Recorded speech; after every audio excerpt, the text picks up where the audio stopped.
Olá pessoal, eu sou o professor Roberto e estamos iniciando nossa disciplina de máquinas elétricas, ou seja, essa é a nossa aula de número 1. Então, o que vai ser abordado na disciplina de máquinas elétricas?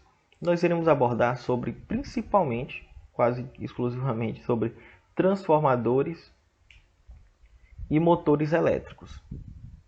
Em relação aos transformadores, nós vamos falar sobre o uso, aplicações dos tipos, como é desenvolvido, como é feito um transformador. Nós vamos fazer um transformador, tanto é que em uma de nossas aulas, caso tenhamos aula presencial, uma das nossas avaliações, no caso, será a construção de um transformador feito por vocês. Então, cada grupo vai fazer um transformador e ele obterá uma nota. Fará um cálculo, tudo, para a realização, para a produção desse transformador. Vamos ver como é que é um transformador por dentro e tudo mais. E sobre os motores elétricos, vamos ver suas aplicações, seus tipos, os modelos, onde é que é usado na indústria, quais são as partes de um motor elétrico, como é que é o funcionamento de um motor elétrico. Então, para isso, para compreendermos principalmente ainda sobre o motor elétrico, nós temos que entender um pouco sobre magnetismo. Então, o magnetismo é a força que exerce poder de atração ou repulsão, ou seja, tem muitos que pensam que o magnetismo ele é apenas a força de atração que atrai algum tipo de metal, mas ele também tem um poder de repulsão entre determinados objetos, como ímãs e materiais ferromagnéticos, que é um material que eu irei explicar ainda nessa aula. A propriedade de atração e repulsão é denominada de polo magnético, ou seja, essa força de atração e repulsão, esse movimento, nós chamamos de dipolo magnético. Nela, os polos opostos se atraem e os iguais se repelem, ou seja, o ímã é dividido em dois polos, um polo sul e um polo norte, onde o polo sul, o polo norte no caso, vai ter as linhas de campo, como mostrado na figura, irão migrando no sentido do polo sul. Então, o polo norte migrando no sentido do polo sul. As setas mostram o sentido onde percorre o campo magnético.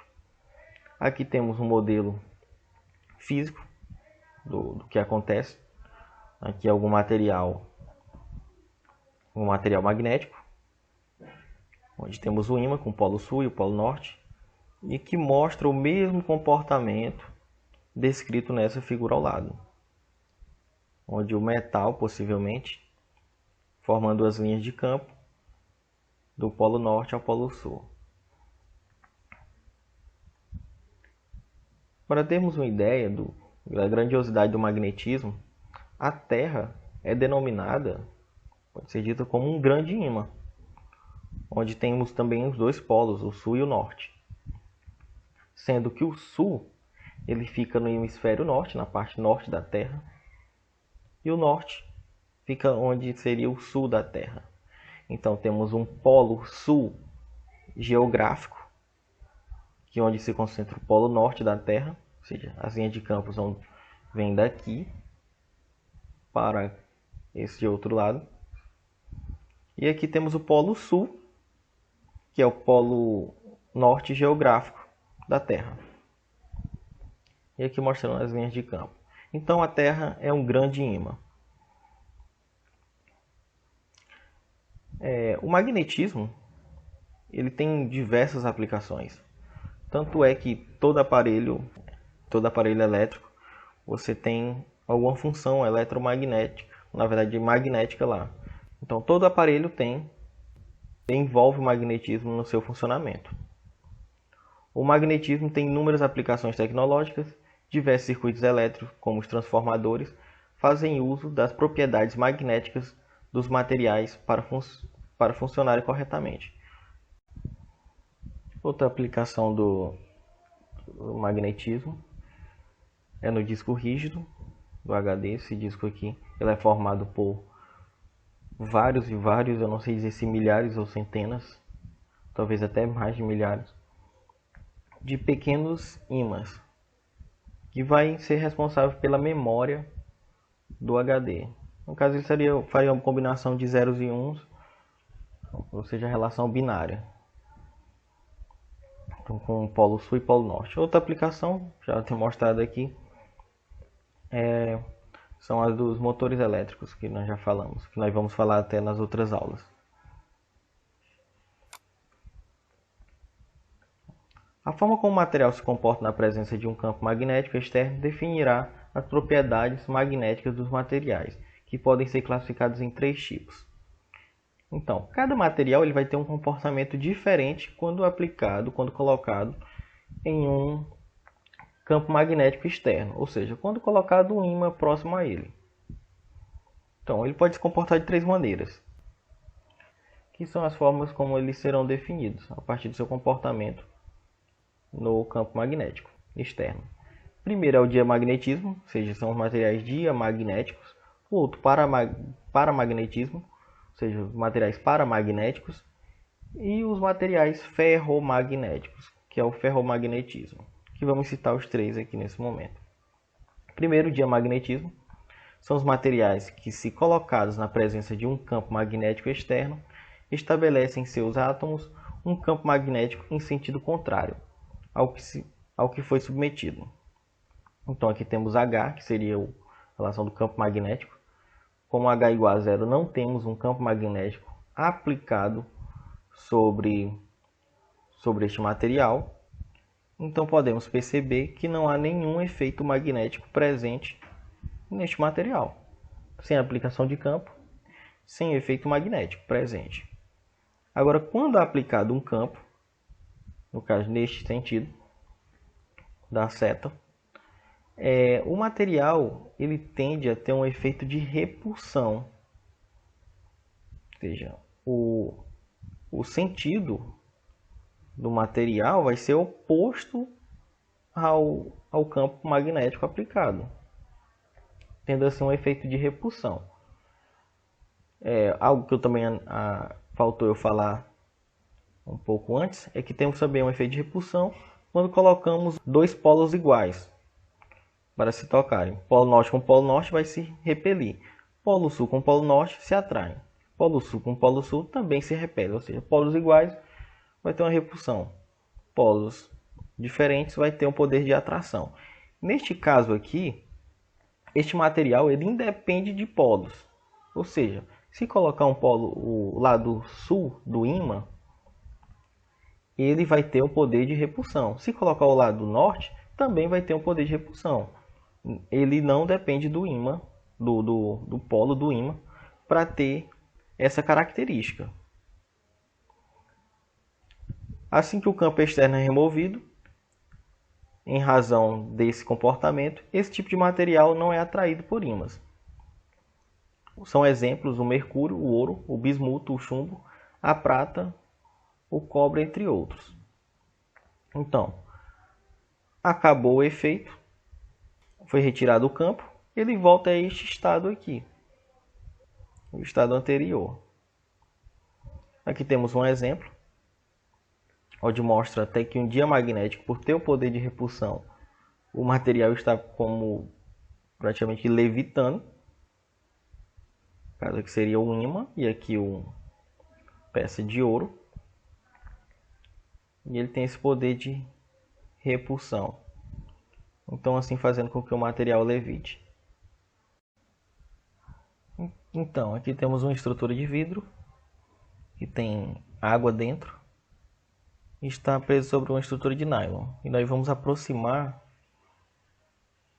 o polo norte dessa estrutura, pois a água é um material diamagnético. Pode observar que a água, que a estrutura começa a se mover com movimento de repulsão em relação ao ímã. Esse ímã é um ímã de neodímio, que é um ímã super forte, bem potente. Ou seja, qualquer ímã, fosse um ímã qualquer, não iria produzir o mesmo efeito, pois o efeito iria ser muito pequeno e não iria ser perceptível. Agora ele vai demonstrar que mesmo aplicando o outro polo do ímã, o movimento vai se assemelhar, vai ser o mesmo. Então, é ideal que deixe a estrutura parada para mostrar que não teve nenhuma alteração por conta de alguma outra ação externa. E que quando aproxima o polo sul do ímã, ele tem um poder de repulsão, mostrando que a estrutura começa a se mover. Os outros materiais são os materiais chamados de paramagnéticos. Pertencem a esse grupo os materiais que possuem elétrons desemparelhados, que ao serem submetidos a um campo magnético externo, ficam alinhados no mesmo sentido do campo ao qual foram submetidos. Aqui podemos perceber que o H está igual a zero, ou seja, não tem uma aplicação de um campo magnético externo neste determinado momento, mas mesmo assim nós podemos perceber um efeito magnético presente no material, ou seja, os materiais paramagnéticos, diferentemente dos diamagnéticos, que foi o material anterior, eles mesmo sem a ação de um campo magnético externo, eles já têm um efeito magnético presente no material. Agora, quando submetidos a um campo magnético, as linhas de campo tendem a ir no mesmo sentido do campo magnético, tendo um poder assim de atração do material ao ímã. Mas podemos perceber também que as setas não estão perpendiculares, ou seja, retas. Estão algumas meio tortinhas, ou seja, isso vai mostrar que eles têm um poder de atração considerado fraco. E quando retirado o ímã, eles voltam ao estado inicial. São objetos fracamente atraídos pelos ímãs, como alumínio, sódio, magnésio, cálcio, entre outros. Ou seja, mesmo com esse poder de atração, eles são fracamente atraídos. Por exemplo, o alumínio. Você pode perceber que você pegar um alumínio e colocar um ímã no alumínio, o ímã não vai prender, não vai pregar no alumínio, porque o poder de atração é muito fraco do ímã para o alumínio, pois ele é um material paramagnético. Já neste outro experimento, temos uma bolha soprada via oral, e essa bolha é composta por geralmente carbono, oxigênio, vapor d'água, entre outros gases. Neste momento ele tenta atrair a bolha com o ímã de neodímio. Você pode perceber que não há nenhum tipo de atração.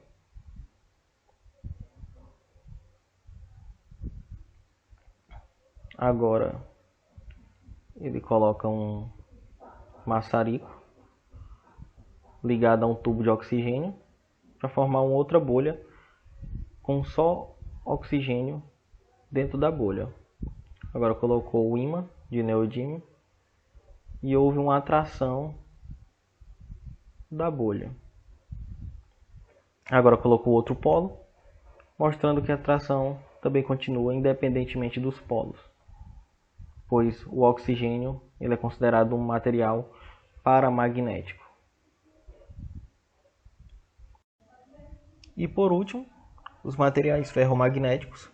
Quando esses materiais são submetidos a um campo magnético externo, adquirem campo magnético no mesmo sentido do campo ao qual foram submetidos, que permanece quando o material é removido. Ou seja, quando aplicado um campo magnético, um ímã é colocado próximo ao material ferromagnético, as linhas de campo vão permanecer mesmo quando retiradas. Desta forma, ele vai ser um novo ímã.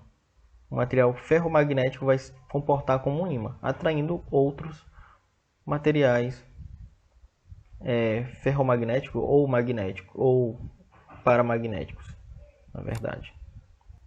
E tendo o poder de repulsão também sobre os diamagnéticos. Eles são fortemente atraídos pelos ímãs e esse comportamento é observado em poucas substâncias. Entre elas estão ferro, níquel, cobalto e alguns de seus compostos. Ele tem uma grande aplicabilidade nos indutores, onde essa parte Aqui o anel do indutor é formado por material ferromagnético. Uma demonstração podemos perceber no nosso dia a dia sobre materiais ferromagnéticos também é a ação de uma chave de fenda, aquelas chaves para desparafusar ou parafusar, onde elas têm um poder de atração sobre os parafusos. Algumas delas não têm. Se você pegar uma chave dessas, passar um ímã sobre ela, vai ser imantada, ela será um novo ímã. Dessa forma, tendo o poder de atração os materiais, no caso os parafusos. E aqui por último, um resumo, mostrando o comportamento do ferromagnético, paramagnético e diamagnético, quando aplicado um campo magnético sobre este material. E essa foi a nossa aula de hoje, pessoal. Até a próxima. Fiquem com Deus.